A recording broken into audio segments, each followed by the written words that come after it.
Hello friends. In today's class we are going to talk about demand paging.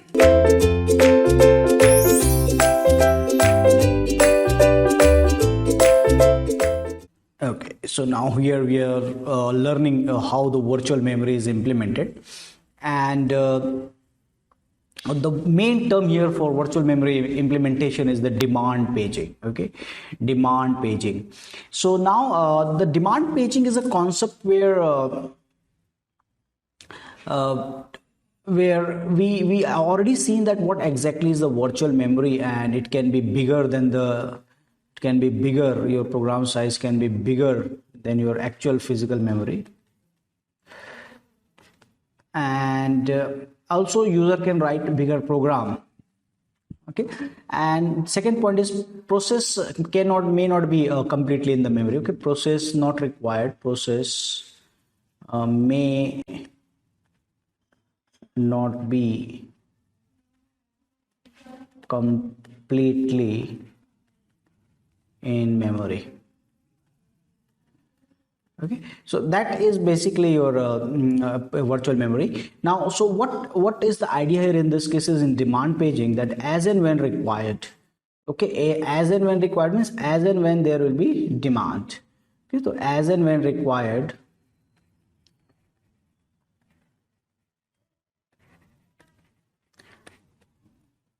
process will be loaded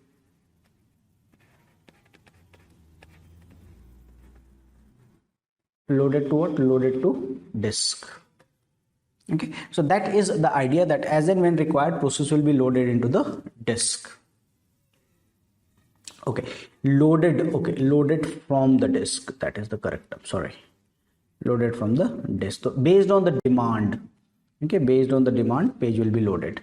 Demand segmentation can be also used to provide the virtual memory. Okay, so now what is the concept here? Demand paging is the concept where as and when required, then process will be loaded from the disk. Okay, so now here this is the complete description. A demand paging system is similar to the paging system with swapping. Okay, swapping is swapping from where? Swap in and swap out is the common process. Swap in, swap out from the disk.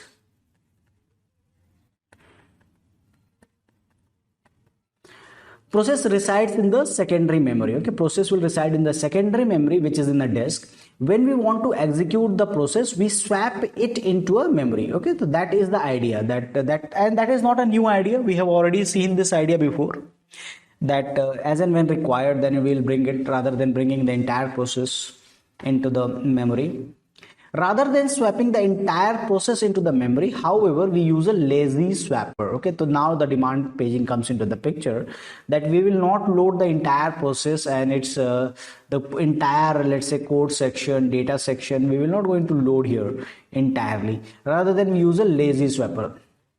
So what is exactly a lazy swapper? Lazy swapper never swaps a page into the memory until that page is needed. Okay, so when required, a lazy swapper never swaps a page into memory unless that page is needed.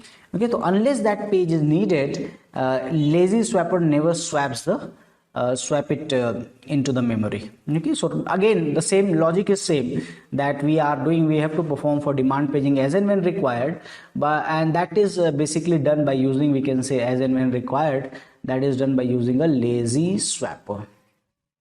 So here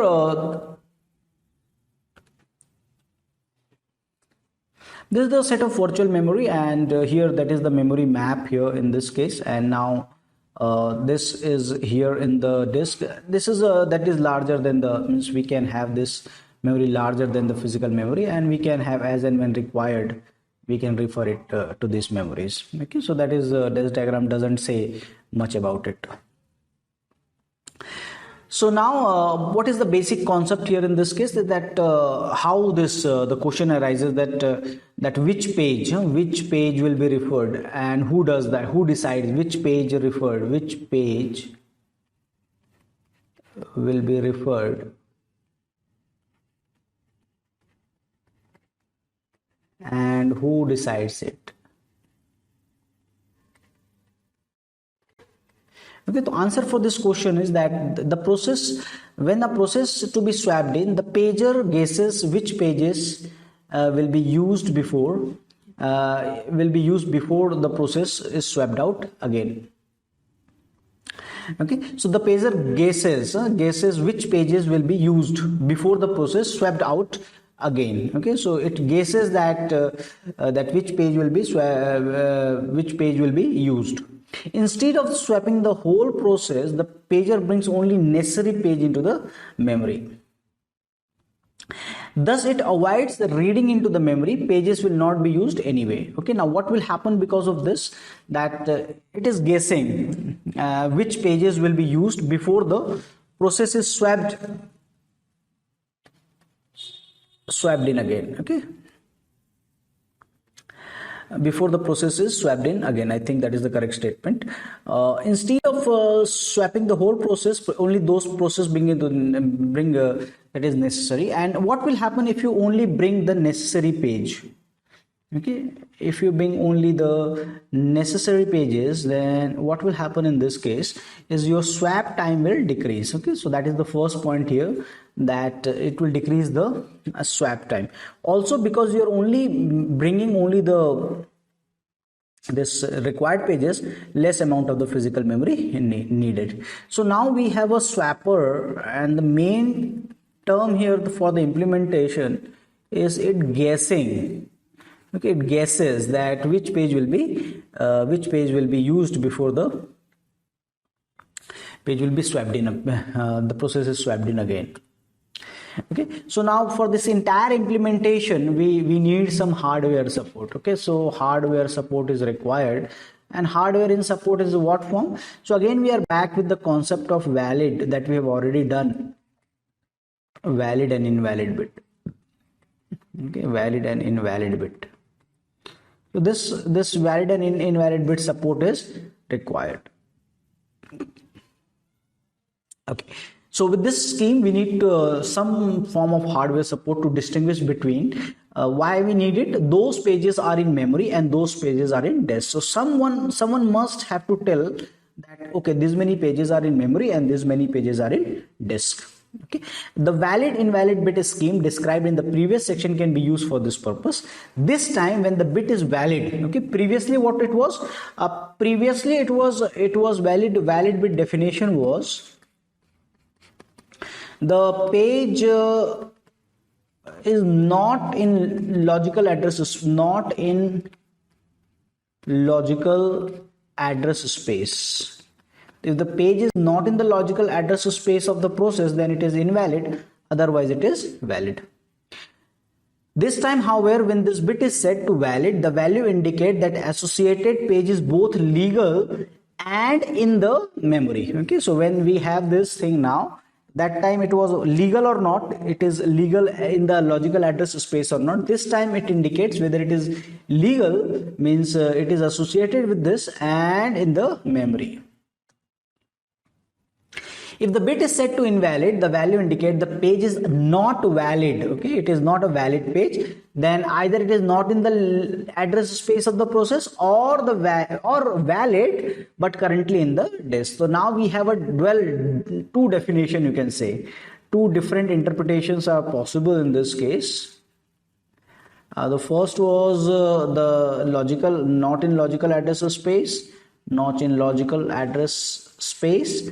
And second is it is in logical address space but not in memory, not in memory, or it is in disk.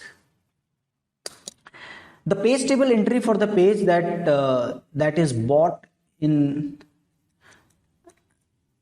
memory is set as usual. Okay, the page table entry is set as usual, but the page table entry for a page that not currently in the memory is simply marked as invalid, or contain the address of the page or contain address of the page on the disk. Okay, so that is all different concept actually, that it will be marked as invalid. Okay, so here we have a 0 and we have a fourth number page is a valid page. When you go to 1 and there is an invalid page, 6 1 is a valid page. Okay, and that is C, and 9th one is a valid page. But if you look at here, if you look at this B part, okay, which is not there, okay, which is in B part, which is now treated as invalid. 1 is invalid, 3 is invalid, okay, so that these are our invalid pages.